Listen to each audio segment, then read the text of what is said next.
I need 4 days for my father's funeral, I said, my voice steadier than the trembling in my chest. Vivian from HR looked up at me over her computer screen. The air conditioning hummed too loudly in the silence that followed. That's not possible right now. You're aware we're in the middle of the Norlin integration. She adjusted her glasses, eyes already drifting back to her monitor. You can take 2 days, maximum. The team needs you here. My father died yesterday. The words felt strange in my mouth, still unreal. The funeral is in Michigan. 2 days isn't enough time to even get there and back. I understand this is difficult, but we're at a critical juncture. Her tone suggested she understood nothing. Perhaps you could attend virtually. Many families are doing that now. I stared at her, waiting for some flicker of humanity. When none came, I said, I need to be there in person. He raised me alone after my mom died. I'm his only family. Vivian sighed, the kind reserved for inconvenient children. Listen, I don't make the rules. We're short-staffed, and your role is essential right now. You'll need to choose between work and family. That's just the reality. Something crystallized inside me in that moment. 3 years of solving every technical emergency, rebuilding systems no one else understood, documenting processes only I could navigate, all reduced to this. I see, I said quietly. That was yesterday. My name is Zara, I'm 32, and until this morning, I was the systems integration specialist at a financial technology firm that handles over $40 million in client assets. My job was solving problems no one else could, connecting disparate systems, creating documentation, and building workflows that kept everything running. Before I go any further, could you please take a few seconds to tell me in the comments where you're watching from? I want to know how far this story reaches. And if you've ever had someone treat your grief like an inconvenience, hit that like button. We need to know we're not alone in these moments. Anyway, when my phone rang 2 days ago with news about my dad, Ellis, I was in the middle of finalizing the database migration that would become central to this story. He'd had a sudden heart attack in his woodworking shop. The neighbor found him. By the time I got the call, he was already gone. Dad had raised me by himself since I was 8, when Mom died from cancer. He taught high school science for 30 years, coached my debate team, and learned to braid hair from YouTube tutorials so I wouldn't feel different from the other girls. When I got my first computer, he sat beside me for hours while I showed him everything I was learning, pretending to understand even when I knew he was lost. You've got a mind like a catalog, he'd tell me. You remember everything. That quality made me invaluable at work. I remembered every client preference, every system quirk, every workaround needed when the expensive software inevitably failed. For 3 years, I'd been the company's memory. It started innocently creating documentation because nobody else would. Spreadsheets tracking client communication preferences, databases of recurring issues and solutions, step-by-step guides for processes only I understood. My boss, Halden, called it Zara's brain, the shared drive where I stored everything. Why pay for expensive knowledge management systems when we have Zara? He'd joke during meetings. Except it wasn't really a joke. They'd declined my requests for proper documentation software twice. So I built my own systems, my own archives. Not for any sinister purpose. I genuinely wanted to solve problems. After Vivian's dismissal of my bereavement request, I walked back to my desk in a fog. Cameron from accounting asked if I was okay. I nodded mechanically. That night in my apartment, I stared at my ceiling, thinking about Dad, about the wooden box he'd made for my childhood treasures that still sat on my bookshelf, about how no one from work would be at his funeral because I barely mentioned my personal life there, about how they couldn't spare me for 4 days to say goodbye to the person who mattered most. At 2 a.m., I opened my laptop. I hadn't planned what happened next. Not really. But as I logged into our company systems remotely, something I did during emergencies, weekends, vacations, a clarity washed over me. For 3 years, I'd created the most comprehensive archive of institutional knowledge imaginable. Client communication histories, undocumented API connections, manual processes that kept millions flowing, password-protected spreadsheets with notes on executive preferences. I'd been the solution to their refusal to invest in proper systems. My fingers moved quickly over the keyboard. I began downloading everything, not company data or client information, but my documentation, my guides, my notes, the maps I'd created of their broken systems. By dawn, I had extracted 3 years of institutional knowledge. I encrypted everything and moved it to my personal cloud storage. Then I systematically removed it all from the company drives, leaving only basic files that anyone would expect to find. My resignation email was simple. Effective immediately. All institutional knowledge I've compiled over 3 years has been relocated to ensure continuity during my personal transition. I included nothing else. No explanation, no 2 weeks notice, nothing about my father. They hadn't earned that context. Then I shut my laptop, packed a bag, and caught the first flight to Michigan. I turned off my phone during the flight. When I landed and powered it back on, there were 17 missed calls. 9 from Halden, 5 from Vivian, 3 from numbers I didn't recognize. The voicemails escalated in panic. "Zara, call me immediately. We need to discuss your email." Halden, sounding confused. "This is highly unprofessional. Return our calls now." Vivian, cold as ever. "Please call back urgently. The Norland migration is failing and no one can find your documentation." Cameron, stressed. "Whatever you want, we can discuss it. Just call back." Halden again, anxiety creeping in. I didn't call. Instead, I rented a car and drove to my childhood home to begin sorting through Dad's belongings. The small brick house looked exactly as it had during my last visit 3 months ago, except now it felt hollow. My phone kept buzzing. Emails poured in. Text messages multiplied. By evening, I received an email from Halden marked "Urgent Meeting Request," with Vivian and our company's legal counsel copied. They wanted a video call to discuss the situation and your father's funeral arrangements. How interesting that my father's funeral suddenly warranted discussion. I agreed to the call, scheduling it during what would have been my lunch break the next day. Then I silenced my phone again and continued sorting through old photographs of Dad and me. The next morning, I sat at Dad's kitchen table with my laptop open, waiting for their call. When the video connected, I saw Halden, Vivian, and a woman I recognized as Meredith from legal, all crowded around a conference room table. "Zara, thank you for joining," Halden began, his usual confidence noticeably diminished. "First, let me express our condolences about your father." I nodded but said nothing. "We're concerned about your abrupt resignation and the situation with company materials," he continued. "I didn't take any company materials," I replied calmly. "I removed my personal documentation, the systems I built because proper ones were never approved, the workflows I mapped, the guides I wrote on my own initiative. Those were created during company time," Meredith interjected. "Yes, created by me to do my job effectively because the resources I requested were denied. 3 times. I kept my voice even. Nothing I removed contains client data or proprietary information. Just the instruction manuals I wrote." Vivian leaned forward. "The Norland integration is falling apart. The monthly reports are due in 2 days, and the queries you built aren't working. Client communications are in disarray."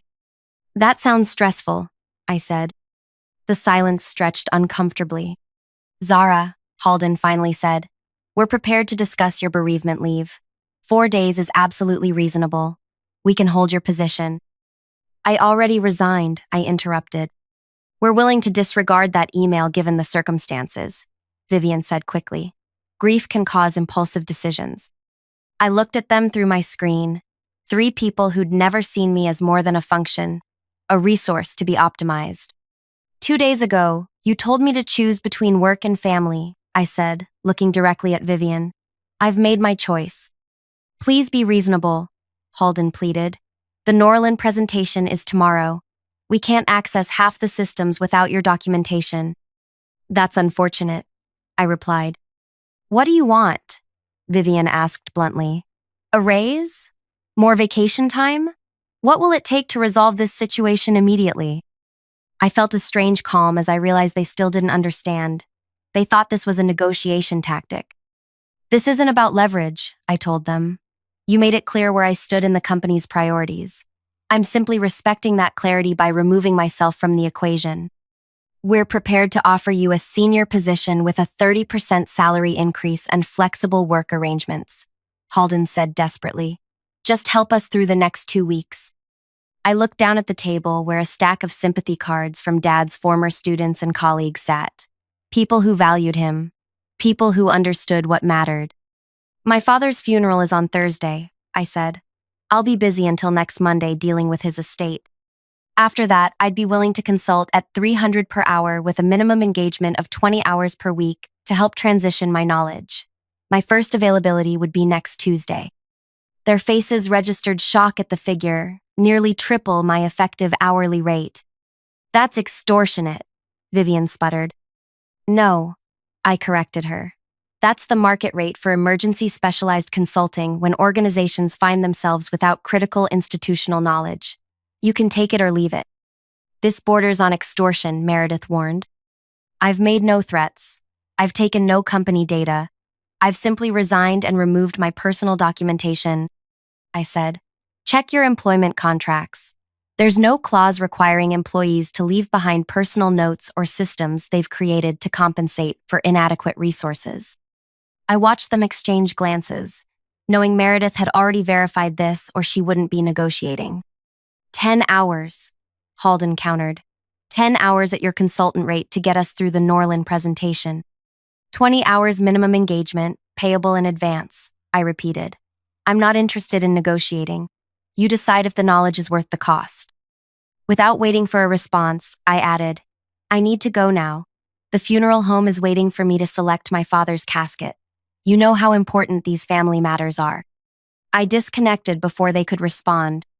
As I sat in Dad's quiet kitchen, surrounded by his life's mementos, something shifted inside me. The hurt remained, but alongside it grew something else, a recognition of my own worth they had never acknowledged. My phone immediately rang again. Halden's number. I let it go to voicemail, then listened. We'll agree to your terms, his voice said tightly. Send your consulting contract and payment details. We need you on a call by 5 p.m. today. I put my phone down and closed my eyes. In the quiet of Dad's house, I could almost hear him saying what he told me when I was hesitating about leaving for college. Sometimes people only understand your value when they feel your absence. I didn't send a contract that afternoon, or that evening. Instead, I visited the funeral home, picked out a simple wooden casket that reminded me of Dad's woodworking, and sat in his workshop running my fingers over his tools. Let me tell you something about grief. It's not linear. It comes in waves, sometimes when you're standing in line at a coffee shop, sometimes when you're holding your father's favorite flannel shirt, breathing in what's left of his scent.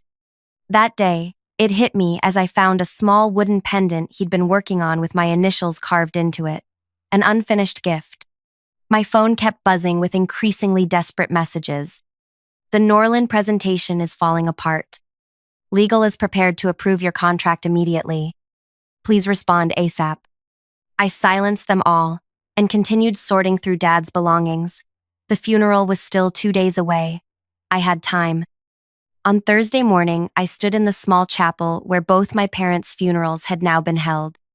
Dad's colleagues filled half the room, science teachers who'd worked alongside him for decades, former students who'd become teachers themselves, neighbors who'd checked on him regularly after I moved away. I recognized every face. As people shared stories about how Ellis had touched their lives, I thought about what creates a meaningful legacy. It isn't the hours worked or deadlines met. It's the humans you help along the way. After the service, my old debate team coach, Ms. Wynne, hugged me tightly. Your father was so proud of you, she said. He told everyone about your work, though I don't think he ever quite understood what you actually did. I laughed through my tears. He tried so hard to get it. He'd ask me to explain that computer thing over and over. That was Ellis, she smiled. He believed in understanding things, even when they didn't come easily to him. As everyone left, I stood alone at his grave, thinking about understanding, how some people try so hard to understand others, while some never bother to try at all. That evening, I finally sent my consulting contract. 4 pages of detailed terms, including a clause specifying all interaction would occur during business hours only, with 24-hour advance scheduling required for any calls or meetings. I also included a knowledge transfer fee of $5,000 in addition to my hourly rate. They signed it within the hour and sent the first payment. The next morning, Friday, I joined a video call with the Norland team. Their presentation had been postponed to Monday, an embarrassing but necessary delay they'd had to request from their potential $3.8 million client. "Thank you for joining us, Zara," Halden said, visible relief in his expression. "We've got the whole team here." The screen showed 12 faces, including several I'd never seen before, likely external consultants they'd panic hired. "I've reviewed what you've prepared so far," I said professionally. "We have significant gaps to address before Monday." For the next 3 hours, I methodically walked them through the missing elements of their presentation. I identified the broken database connections, explained which tables needed to be joined to generate the correct reports, and created a simplified guide for the temporary tech team. Halden kept trying to rush me. "Can we skip ahead to the client portal section? That's most urgent." "Everything is connected," I replied calmly. "If you don't understand the database structure, the portal functions won't make sense. I'm being thorough because that's what you're paying for." By the end of the call, they had enough to cobble together a functional presentation. Not their best work, but enough to avoid complete disaster. "We'll need you on standby Monday during the actual presentation," Vivian said. "Not as a request, but as an expectation." "That's not in our agreement," I responded. "Monday I'll be meeting with Dad's attorney to handle his estate. I can schedule 2 hours on Tuesday morning." "But if something goes wrong during the presentation," Halden began. "Then you'll handle it with the information I've provided," I finished for him. That's what the knowledge transfer fee covered. The weekend passed quietly as I continued sorting through Dad's house. Each drawer contained memories, birthday cards I'd made him, scientific journals with his notes in the margins, recipe cards in my mother's handwriting that he'd kept all these years. On Monday, while they were giving their presentation, I met with Dad's attorney. The house was paid off. There was a modest life insurance policy. His pension would end, but he'd left enough for me to take some time to figure out my next steps. "He was always very careful with money," the attorney noted. "Wanted to make sure you'd be taken care of." Unlike some people, I thought. Tuesday morning, I logged on to my final consulting call with the company. Their faces told me everything I needed to know before anyone spoke. "The presentation was challenging," Halden admitted. "We made it through, but there were significant issues with the demonstration portion." "Did you secure the contract?" I asked directly. "Norland has concerns," Vivian said tightly. "They're giving us 2 weeks to address the functionality problems before making their decision." I nodded. "That seems reasonable. What specifically do you need from me today?" For the next 2 hours, I answered their questions with professional detachment.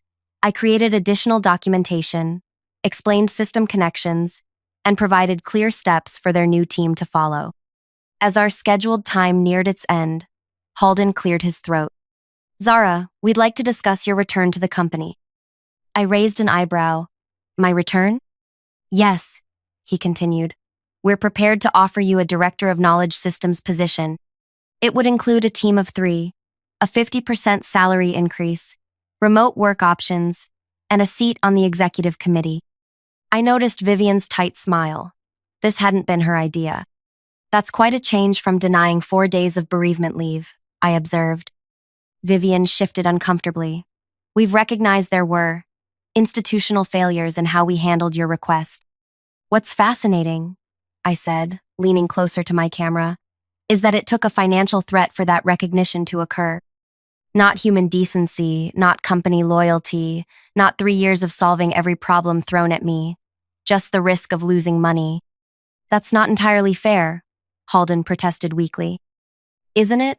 I looked at each face on my screen. "For 3 years, I asked for proper knowledge management systems. Denied. I requested additional staff to document our processes. Denied. I built workarounds using my own initiative, and instead of recognizing that as a systemic problem, you called it Zara's brain and considered it solved." No one spoke. Here's what I learned watching my father build relationships with students for 30 years. I continued. People stay where they're valued, not just compensated. They contribute to communities that see them as humans, not functions. I took a breath. I appreciate the offer, but I'll be declining. Our consulting arrangement ends today, as contracted. Please reconsider, Halden said quickly. We can negotiate any terms you want. This isn't about terms, I explained. It's about fundamental values. You showed me yours when it mattered most. I believed you. What about your documentation? Vivian asked, her voice tight. Will you be returning the materials you removed? I smiled slightly. I've provided everything needed for the Norland project as agreed. The rest of my documentation remains my intellectual property, as your legal team has confirmed. Consider it a lesson in valuing institutional knowledge before it walks out the door. Meredith from legal nodded almost imperceptibly. She knew I was right. This is incredibly unprofessional, Vivian snapped, finally breaking. No. I corrected her gently. Unprofessional is telling someone their parent's funeral is an inconvenience. What I'm doing is setting boundaries around my value. There's a difference. As our call time expired, I said my final words to them. I genuinely wish you all well. I hope whoever replaces me receives the support and resources I requested. And I hope the next time someone needs to bury their father, you remember this moment. I disconnected the call. 2 weeks later, I received an email from Cameron in accounting. Norland had declined to sign with the company. The projected $3.8 million deal had fallen through. 3 other clients were reviewing their contracts due to service concerns. I didn't feel the satisfaction I'd expected, just a quiet certainty that actions have consequences, and sometimes those consequences are necessary teachers. A month after Dad's funeral, I accepted a position with a smaller tech firm, one whose first question in the interview was about my father, after seeing the gap in my employment. When I explained the circumstances, the CEO nodded and said, "Take all the time you need before starting. Family comes first here, always." I later learned that Vivian had been reassigned to a non-management role. The company had hired a knowledge management consultant and implemented many of the systems I'd requested years ago. Too late for me, but perhaps not for those who remained. 6 months later, as I settled into my new role, I received a LinkedIn message from Halden. I owe you an apology, not just for how things ended, but for taking your contributions for granted all along. You were right. We didn't value the human, only the function. I'm trying to change that in my new department. The company lost 4 major clients after you left. They're still recovering. I think about your father often, strangely enough. A man I never met who raised someone with such clarity of purpose. He must have been remarkable. I sat with that message for a long time before replying. He was. Thank you for recognizing that. I wish you well, Halden. That night, I placed the wooden pendant my father had been making, the one with my initials, on my desk at home. I'd finished sanding it myself, applied the same oil finish he would have used. It wasn't perfect, but it was complete. Sometimes the most powerful thing you can do isn't some elaborate revenge scheme. Sometimes it's simply removing yourself from environments that don't value you, taking your worth with you, and letting the consequences unfold naturally. The company had denied me 4 days to bury my father, and in return, I took something much more valuable, the knowledge they'd never bothered to properly value until it was gone. If you're watching this and you're in a place where your humanity comes second to your productivity, know that you have more power than you realize. Your knowledge, your skills, your presence, these have value beyond what's reflected in your paycheck. Never let anyone convince you otherwise. If this story resonated with you, please hit that like button and subscribe. Share it with someone who needs to be reminded of their worth. And if you've ever had to stand up for yourself the way I did, drop a comment below. I want to hear your story too. Because in the end, that's what matters most. Not the work we produce, but the stories we share, the boundaries we defend, and the values we uphold when it matters most.